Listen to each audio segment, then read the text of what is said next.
जैसे सिंदूर की लालिमा से मांग रच जाती है, जैसे ही विरजन के आने से प्रेमवती के घर की रौनक बढ़ गई। सुवामा ने उसे ऐसे गुण सिखाए थे कि जिसने उसे देखा मोह गया। यहाँ तक कि सेवती की सहेली रानी को भी प्रेमवती के सम्मुख स्वीकार करना पड़ा कि तुम्हारी छोटी बहू ने हम सबों का रंग फीका कर दिया। सेवती उससे दिन दिन भर बातें करती और उसका जी न उठता। उसे अपने गाने पर अभिमान था, पर इस क्षेत्र में भी विरजन बाजी ले गई। अब कमलाचरण के मित्रों ने आग्रह करना शुरू किया कि भाई, नई दुल्हन घर में लाए हो, कुछ मित्रों की भी फिक्र करो। सुनते हैं परम सुंदरी पाए हो।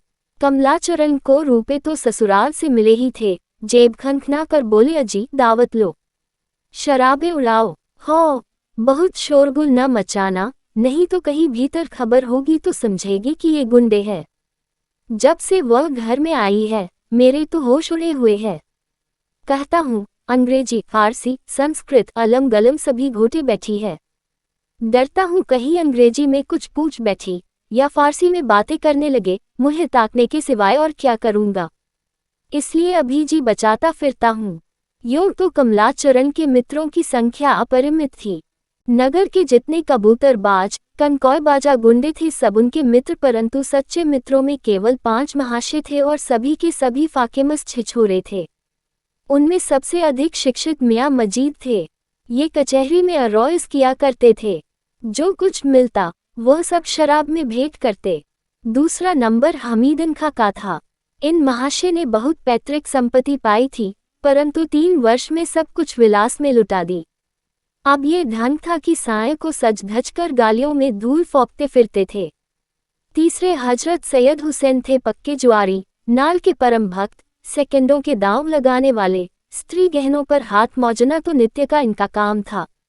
शेष 2 महाशय रामसेवक लालल और चन्हदुलाल कचहरी में नौकर थे। वेतन कम पर ऊपरी आमदनी बहुत थी। आधी सुरापान की भेंट करते, आधी भोग विलास में उड़ाते। घर में लोग भूखे मरे या भिक्षा मांगे, इन्हें केवल अपने सुख से काम था। सलाह तो हो चुकी थी। 8 बजे जब डिप्टी साहब लेटे तो ये पांचों जने एकत्र हुए और शराब के दौर चलने लगे। पांचों पीने में अभ्यस्त थे। अब नशे का रंग जमा, बहक बहक कर बातें करने लगे। मजीद, क्यों भाई कमलाचरण, सच कहना, स्त्री को देखकर जी खुश हो गया कि नहीं? कमला, अब आप बहकने लगे क्यों? रामसेवक, बतला क्यों नहीं देते, इसमें छिपने की कौन सी बात है? कमला, बतला क्या अपना सिर दूं? कभी सामने जाने का सहयोग भी तो हुआ हो। कल किवाड़ की दरार से एक बार देख लिया था, अभी तक चित्र आंखों पर फिर रहा है। चंदूलाल मित्र, तुम बड़े भाग्यवान हो। कमला ऐसा व्याकुल हुआ कि गिरते गिरते बचा। बस परी समझ लो। मजीद, तो भाई ये दोस्ती किस दिन काम आएगी? एक नज़र हमें भी दिखाऊं। सैयद, बेशक दोस्ती के यही मानी है कि आपस में कोई पर्दा न रहे। चंदूलाल, दोस्ती में क्या पर्दा? अंग्रेजों को देखो, बीबी डोली से उतरी नहीं कि यार दोस्त हाथ मिलाने लगे। रामसेवक, मुझे तो बिना देखे चैन न आएगा। कमला, एक धप लगाकर जीभ काट ली जाएगी, समझे? रामसेवक, कोई चिंता नहीं, औखी तो देखने को रहेंगी। मजीद भाई, कमलाचरण, बुरा मानने की बात नहीं, अब इस वक्त तुम्हारा फर्ज है कि दोस्तों की फरमाइश पूरी करो। कमला, अरे तो मैं नहीं कब करता हूँ। चंदूलाल, वाह मेरे शेर, ये ही मर्दों की सी बातें हैं। तो हम लोग बन ठन कर आ जाया, क्यों? कमला जी, जरा मुंह में कालिख लगा लीजिएगा, बस इतना बहुत है। सैयद, तो आज ही ठहरी न। इधर तो शराब उड़ रही थी, उधर विरजन पलंग पर लेटी हुई विचार में मग्न हो रही थी। बचपन के दिन भी कैसे अच्छे होते हैं, यदि वे दिन एक बार फिर आ जाते।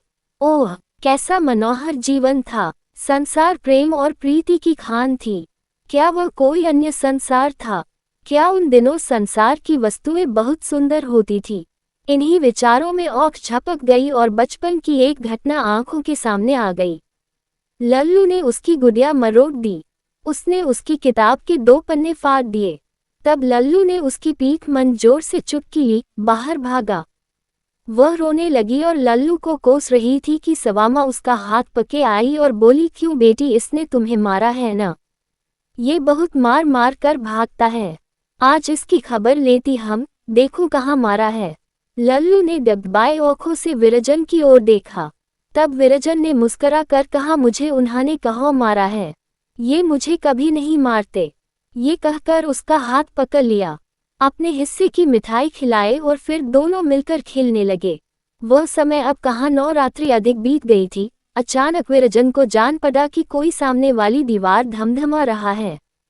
उसने कान लगाकर सुना, बराबर शब्द आ रहे थे, कभी रुक जाते फिर सुनाई देते। थोड़ी देर में मिट्टी गिरने लगी। डर के मारे विरजन के हाथ पांव फूलने लगे, कलेजा धक धक करने लगा। जी कड़ा करके उठी और महाराजन चतुर स्त्री थी, समझी कि चिल्लाऊंगी तो जाग हो जाएगी। उसने सुन रखा था कि चोर पहले सेब में पांव डालकर देखते हैं तब आप घुसते हैं। उसने एक डंडा उठा लिया कि जब पैर डालेगा तो ऐसा तानकर मारूंगी कि टॉप टूट जाएगी। पर चोर न पांव के स्थान पर सिर रख दिया। महाराजन घात मनती ही डंडा चला दिया। खटक की आवाज आई। चोर न झट सिन खींच लिया और कहता हुआ सुनाई दिया, उफ मार डाला, खोपड़ी झन्ना गई। फिर कई मनुष्यों के हंसने की ध्वनि आई और तत्पश्चात सन्नाटा हो गया। इतने में और लोग भी जाग पड़े और शेष रात्रि बातचीत में व्यतीत हुई। प्रातःकाल जब कमलाचरण घर मन आए तो नेत्र लाल थे और सिर में सूजन थी। महाराजन ने निकट जाकर देखा, फिर आकर विरजन से कहा, बहू एक बात कहूं, बुरा तो न मानोगी। विरजन, बुरा क्यों मानूंगी, कहो क्या कहती हो। महाराजन, रात को सेंध पड़ी थी, वह चोरों ने नहीं लगाई थी। विरजन, फिर कौन था। महाराजन, घर ही के भेदी थे, बाहरी कोई न था। विरजन, क्या किसी कहारन की शरारत थी। महाराजन, नहीं, कहारों में कोई ऐसा नहीं है। विरजन, फिर कौन था, स्पष्ट क्यों नहीं कहती। महाराजन, मेरी जान में तो छोटे बाबू थे, मैंने जो लकड़ी मारी थी वो उनके सिर में लगी, सिर फूला हुआ है। इतना सुनते ही विरजन की भड़कुटी चढ़ गई, मुखमंडल अरुण हो आया। क्रोधवा होकर बोली, महाराजन होश संभाल कर बातें करो, तुम्हें ये कहते हुए लाज नहीं आती। तुम्हें मेरे सम्मुख ऐसी बात कहने का साहस कैसे हुआ। साक्षात मेरे ऊपर कलंक का टीका लगा रही हो। तुम्हारे बुढ़ापे पर दया आती है, नहीं तो अभी तुम्हें यहाँ से खड़े खड़े निकलवा देती। तब तुम्हें विदित होता कि जीभ को वश में न रखने का क्या फल होता है। यहाँ से उठ जाओ, मुझे तुम्हारा मुंह देखकर ज्वर सा चढ़ रहा है। तुम्हें इतना न समझ पड़ा कि मैं कैसा वाक्य मुंह से निकाल रही हूँ।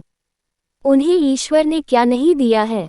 सारा घर उनका है, मेरा जो कुछ है उनका है, मैं स्वयं उनकी चेरी हूँ। उनके संबंध में तुम ऐसी बात कह बैठी। परंतु जिस बात पर विरजन इतनी क्रुद्ध हुई, उसी बात पर घर के और लोगों को विश्वास हो गया। डिप्टी साहब के कान में भी बात पहुंची। वे कमलाचरण को उससे अधिक दुष्ट प्रकृति समझते थे जितना वह था। भय हुआ कि कहीं यह महाशय बहू के गहनों पर न हाथ बढ़ाएं, अच्छा हो कि इन्हें छात्रालय में भेज दूं। कमलाचरण ने यह उपाय सुना तो बहुत छटपटाया, पर कुछ सोचकर छात्रालय चला गया। विरजन के आगमन से पूर्व कई बार यह सलाह हुई थी, पर कमला के हाथ के आगे एक भी न चलती थी। ये स्त्री की दृष्टि में गिर जाने का भय था, जो अब की बार उसे छात्रालय ले गया।